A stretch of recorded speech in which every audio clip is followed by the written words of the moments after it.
ولادة قمر آل محمد العباس عليه السلام.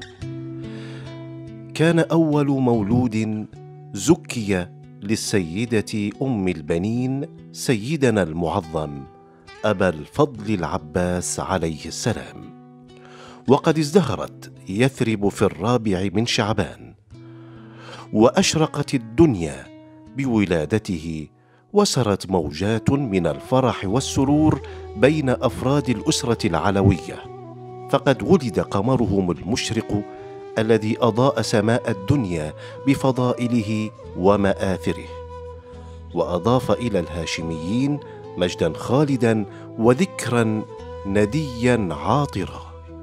وحينما بشر الإمام أمير المؤمنين عليه السلام بهذا المولود المبارك، سارع إلى الدار فتناوله وأوسعه تقبيلا، وأجرى عليه مراسيم الولادة الشرعية، فأذن في أذنه اليمنى وأقام في اليسرى.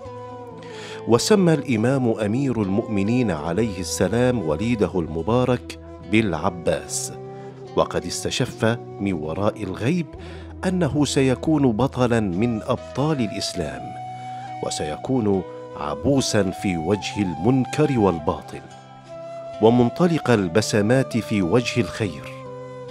وكان كما تنبأ، فقد كان عبوسا في ميادين الحروب التي آثرتها القوى المعادية لأهل البيت عليهم السلام، فقد دمر كتائبها وجندل أبطالها، وخيم الموت على جميع قطاعات الجيش في يوم كربلاء.